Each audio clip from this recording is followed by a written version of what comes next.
श्री राम। माननीय सभापति जी, आपने मुझे वर्ष 2025-26 के बजट पर चर्चा में आपने मुझे विचार रखने का अवसर दिया। आपका बहुत बहुत आभार। मैं दो पंक्तियों के साथ अपना वक्तव्य प्रारंभ करूंगा। लोग बदलते हैं, लोग बदलते हैं, बदलता है जमाना, दमदार वो है, बदल देते हैं जमाने को। जय श्री राम। परंतु मैं सामने मेरे माननीय सदस्य हल्ला कर रहे हैं, बहुत देर से आवाज तेज आवाज में कर रहे हैं। मैं आपको बताना चाहता हूं, पहले 2018 में भी मैं आपके सामने सदन में था और आप भी लोग थे, परंतु आपने जो 5 साल के 5 बजट पेश किए, उस 5 बजट में आपने क्या किया? आपने राजस्थान की जनता को गुमराह करने के लिए एक उसके अलावा कुछ किया? तो आप जवाब दीजिए। आपसे जवाब तो दिया नहीं जाता है, और जो जवाब बजट में बहस हो रही है उसमें आप उल्ला करने में काम कर रहे हैं। ये आपके लिए शर्मनाक है। मैं आपको कहना चाहता हूँ, राजस्थान की जनता ये सब कुछ देख रही है। आपने 5 साल जो राजस्थान में विनाश किया है, उसका कारनामा आज राजस्थान के विकास पुरुष, राजस्थान के भागीरथ, राजस्थान के यशस्वी मुख्यमंत्री भजन लाल जी ने जो एक विजन वाला बजट दिया, आम लोगों का बजट दिया, जो आपको वो देखते हुए आपको शर्म आ रही है। और आज आप बजट में सुनना नहीं चाहते हैं, आपको बोलने के तो आपके पास कुछ सामान है ही नहीं। यह राजस्थान 2025-26 के बजट में मैं आपको बताना चाहता हूँ, 5 साल पहले पूर्ववर्ती सरकार ने राजस्थान मेरे मांडलगढ़ विधानसभा क्षेत्र में एक भी विकास का काम नहीं किया। और एक घोषणा केवल 2021 में बिजुलिया हॉस्पिटल के लिए एक ट्रोमा सेंटर की केवल घोषणा की थी, पर वो घोषणा अभी तक धरातल पर नहीं उतरी। कतनी और करनी में रात दिन आपके फर्क है, आपके सामने है। मेरे निर्वाचन क्षेत्र में राजस्थान के विकास पुरुष, राजस्थान के यशस्वी मुख्यमंत्री भजन लाल जी शर्मा ने जो सौगातें दी है, जो हमारे यहाँ पे मांडलगढ़ में पहले आपकी सरकार के, आपके पार्टी के 2 बार मुख्यमंत्री भी रहे शिवचरण माथुर साहब, परंतु उन्होंने भी विकास नाम का कोई काम नहीं किया है। विकास तो केवल भाजपा की सरकार ही करती है। भाजपा जब भी आती राजस्थान में, जब भी राजस्थान का विकास होता है, और जब आपकी सरकार आती, हमेशा आपने विनाश का काम किया है, कभी विकास के बारे में आपने सोचा नहीं है।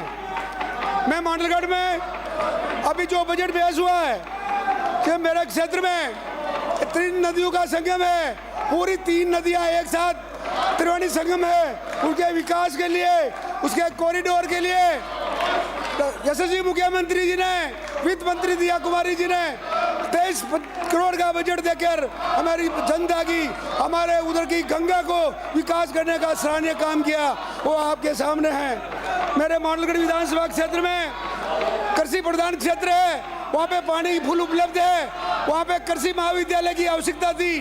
राजस्थान के विकास पुरुष, राजस्थान के यशस्वी मुख्यमंत्री भजन लाल जी शर्मा ने मेरे मांडलगढ़ क्षेत्र में कृषि महाविद्यालय खोलकर हमारे युवा साथियों का, युवा छात्र छात्राओं का भाग्य कर ये एक दीवार रास्ता खोल दिया है। मैं मेरे मांडलगढ़ विधानसभा क्षेत्र में बात करूँ लाइट की, आपके 5 साल में बहुत बड़ी समस्या होती थी। पूरे दिन मजदूरी करके घर जाता था, तो लाइट घर पे जाते खाना बनाने के समय लाइट बंद हो जाती थी, अंधेरे में खाना बनाते थे, बहुत पीड़ित थे। 5 साल तक हमने धरने दिए, ज्ञापन दिए, अपना आपके कान पे एक रूंग नहीं चाहिए।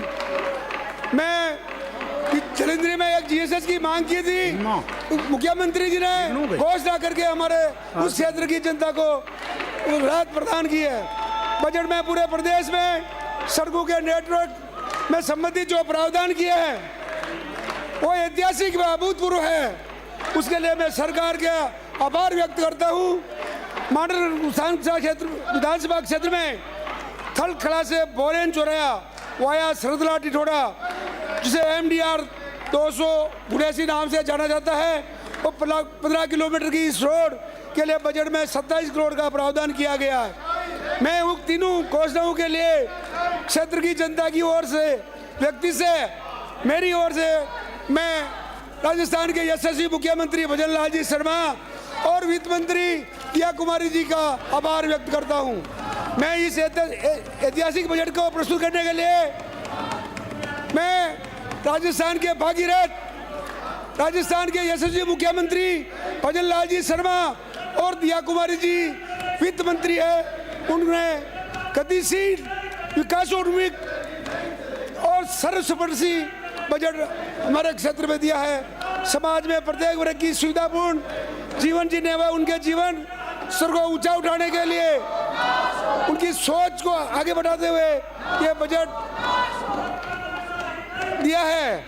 युवाओं के लिए राजस्थान रोजगार नीति 2025 500 करोड़ रुपए का युवाओं के लिए राजस्थान रोजगार नीति में विवेकानंद रोजगार सहायता कोष 2.25 लाख पदों पर भर्तियां, प्रदेश में 11 नवीन महाविद्यालय, 9 कन्या महाविद्यालय, 2 कृषि महाविद्यालय, 8 ITI उदयपुर, जयपुर व जोधपुर में वैदिक गुरुकुल व वैदिक पर्यटन केंद्रों की स्थापना के लिए निर्णय से युवा वर्ग में खासी प्रसन्नता है। मैं आदरणीय सभापति महोदय, मैं एक बजट प्रावधान के लिए विशेष आभार व्यक्त करना चाहता हूं। सरकार ने युवा वर्ग में बढ़ती नशाखोरी के प्रति, जो आजकल युवाओं में यह प्रवृत्ति ज़्यादा बढ़ रही है, हर क्षेत्र में नशे की प्रवृत्ति बढ़ रही है, तो हमारे यशस्वी मुख्यमंत्री भजन लाल जी ने बजट में नशा मुक्त राजस्थान की संकल्पना की है। इसके लिए नई किरण से नक्शा मुक्ति केंद्रों की स्थापना होगी। मैं सरकार से निवेदन करना चाहता हूं, नशीली वस्तु के व्यापार को रोकने के लिए कड़े कानून बनाए जाए, जिससे युवा पीढ़ी नशे के दलदल में जाने से बच सके, युवा पीढ़ी का जीवन खुशहाल बन सके। युवा वर्ग में बढ़ते तनाव, डिप्रेशन और नशाखोरी से आत्महत्या की घटनाएं बढ़ रही है। सरकार ने युवा साथी केंद्र की घोषणा करके युवा वर्ग में नई दिशा देने का प्रयास किया है। बजट में पेयजल, ऊर्जा, सड़कें, नगरीय विकास, औद्योगिक विकास, पर्यटन, कला व संस्कृति, युवा महिला विकास, अनुसूचित जाति, जनजाति, अन्य पिछड़ा वर्ग, सड़क सुरक्षा, सामाजिक सुरक्षा, कानून व्यवस्था, कृषि, सिंचाई, पशुपालन, प्रत्येक क्षेत्र में प्रदेशवासियों को राहत विकास उपलब्ध कराने का प्रावधान इस बजट में किया है। यह आम पूरे राजस्थान का बजट है।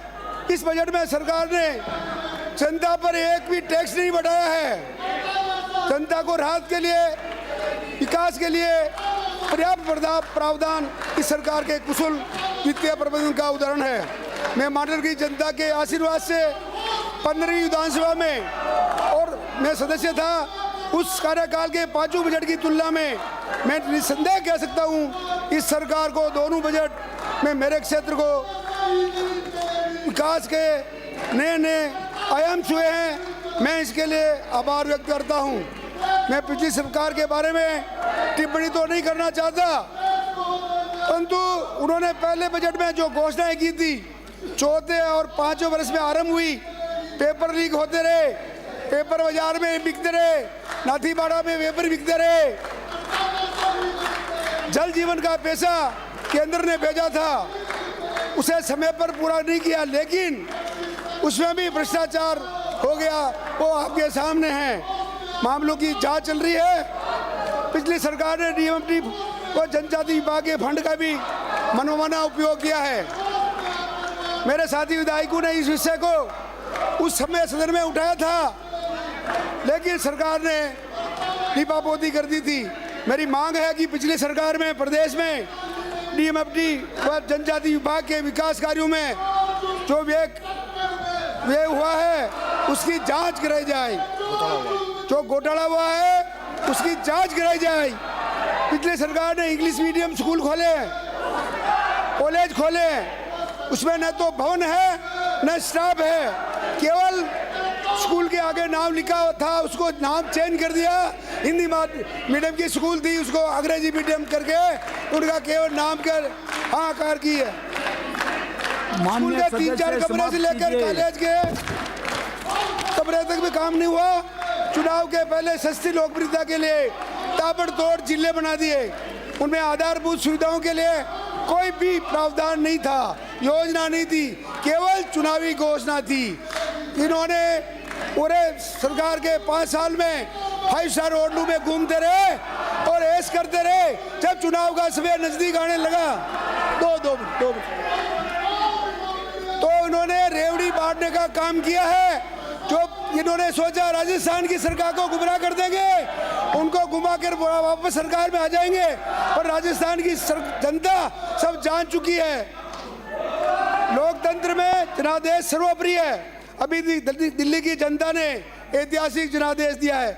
मैं प्रधानमंत्री जी को बधाई प्रस्तुत करना चाहता हूं।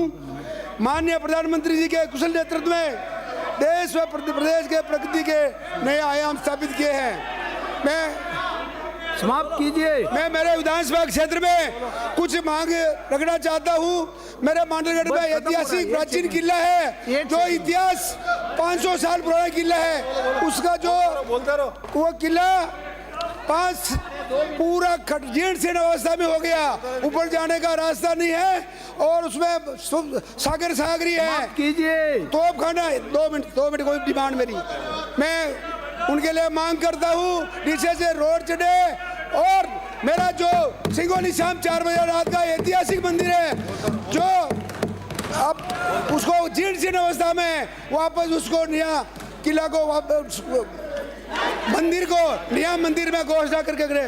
5 साल तक मैं आपको कहना चाहता हूँ, आप मुझे रोक रहे हैं, पर आप लोगों ने 5 साल तक ये बीजेपी के सब कार्यकर्ता और गांव की जनता की सेवा कर रहे थे। कोरोना काल में आप 5 स्टार होटलों में ऐश करने में लगे थे। पूरी राजस्थान की जनता आपको जान रही है। आज विकास का जो काम हुआ उसके लिए आप सुनने में नहीं चाहते हो। ये आपके कर्मों की सजा है, और आपके तो इतनी संख्या भी आपकी आने वाली नहीं है। आप देख लेना, अब के साल ये नहीं आएगी आपकी संख्या। मैं मेरे विधानसभा क्षेत्र में कुछ अस्पताल को PSC से CSC में क्रमोन्नति करने की मांग करता हूं। मेरे राजकीय उच्च माध्यमिक विद्यालय में कुछ वहाँ पे संकाय खोलने की मांग करता हूं। समाप्त कीजिए। जय श्री राम।